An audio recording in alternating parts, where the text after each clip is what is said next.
సాదిక్ గారు వినిపిస్తుందా? వినిపిస్తుంది. నాది వినిపిస్తుందా? కుల జనగణన లేదు జనగణన ఇప్పుడు భారతదేశానికి ఎంత అవసరం ఉంది, దాని ఆవశ్యకత చెప్పండి.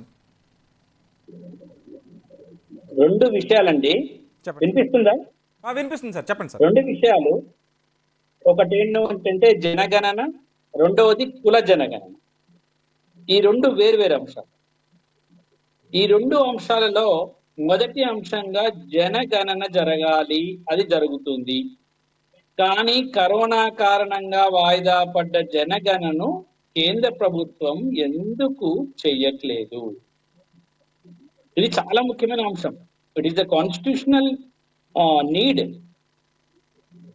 దాన్ని పక్కకు పెట్టేసి చేయట్లేదు. ఇంతకుముందు బీజేపీ ప్రతినిధి గారు మాట్లాడుతూ మా పార్టీ చూస్తుంది. ఏం చూస్తుంది? మీ పార్టీ ఒక అఫిడవిట్ ఇచ్చింది సుప్రీంకోర్టులో. మీ పార్టీ ఇచ్చిన సుప్రీంకోర్టులో అఫిడవిట్ తెలుసా? It is not possible for caste census in India. We are not having that much of resources అని చెప్పి నవ్విపోతారండి జనం. ఈ రోజులలో నవ్విపోతారు జనం. డిజిటల్ లెక్క పెట్టగలిగే సామర్థ్యం భారతదేశానికి లేదు అని చెప్పుకుంటే ప్రపంచంలో అత్యధిక జనాభా కలిగిన మన అతిపెద్ద ప్రజాస్వామిక దేశం, అత్యంత జనాభా కలిగిన దేశం.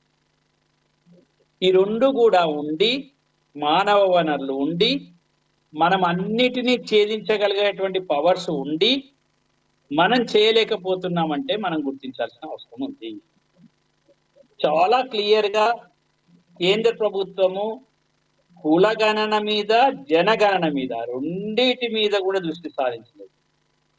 అందుకోసమే అది ప్రజా ఎజెండాగా మారింది, ఎన్నికల ఎజెండాగా మారింది. ఎన్నికల ఎజెండాగా మారి కొన్ని రాష్ట్రాలు తమకు తాముగా జనగణన చేపట్టడం, కుల జనగణన చేపట్టడం, కుల జనగణన కూడా చేపట్టడం, అది పెద్ద దుమారం భారతదేశంలో వచ్చింది. ఇది ఒక పొలిటికల్ ఎజెండాగా తయారైంది. జనాభా ప్రాతిపదికన మనము ఒకవేళ సంక్షేమ పథకాలను తీసుకుపోకపోతే మరి కులం అనే నిచ్చెన మెట్లు భారతదేశంలో ఉండడం వల్ల, కుల ప్రాతిపదికన ప్రతి అంశం భారతదేశ సంస్కృతిలో ఉండడం వల్ల ఖచ్చితంగా కులగణన జరగకుండా సంక్షేమాన్ని మనం ఊహించలేము అనే ఒక వాస్తవిక దృక్పథానికి నిపుణులు రావడం జరిగింది. ఆ వాస్తవిక దృక్పథాన్ని పక్కకు పెట్టి ఈ రోజు పార్టీలు మరి ఏం మాట్లాడుతున్నాయో చూద్దాం. ఇక్కడైతే మరి తెలంగాణ రాష్ట్రంలో మేము కులగణన చేస్తామంటారు. కానీ ఒక పెద్ద ప్రాబ్లం ఉందండి. రాష్ట్రాలు చేసే జనగణన కానీ కుల జనగణన కానీ వ్యాలిడిటీ లేదు. ఓన్లీ కేంద్ర ప్రభుత్వం చేస్తేనే దానికి కాన్స్టిట్యూషనల్ వ్యాలిడిటీ ఉంది. మరి రాష్ట్రాలను అట్లా మనం ఏం చేస్తాం? ఫెడరల్ స్ఫూర్తిని ఇక్కడ తీసేసినట్టే ఉంది. ఫెడరల్ స్ఫూర్తి లేదు ఇక్కడ.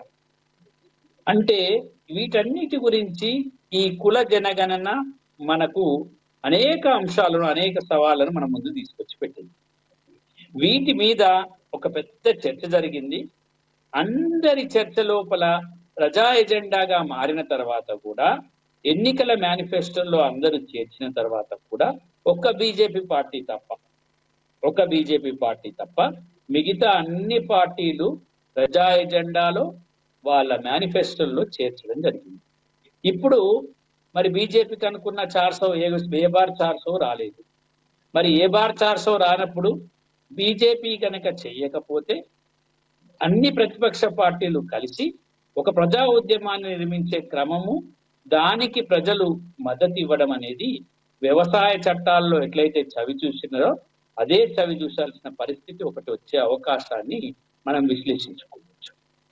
చాలా ముఖ్యమైన విషయం ఏంటంటే జనగణన జరగకుండా, ముఖ్యంగా దాంట్లో కుల జనగణన జరగకుండా సంక్షేమ పథకాలను మనం ఊహించడం కష్టం, వాటి ఫలితాలను ఊహించడం కష్టం అనేది మనం గుర్తుపెట్టుకోవాలి.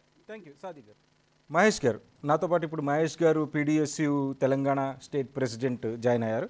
మహేష్ గారు, ఈ జనగణన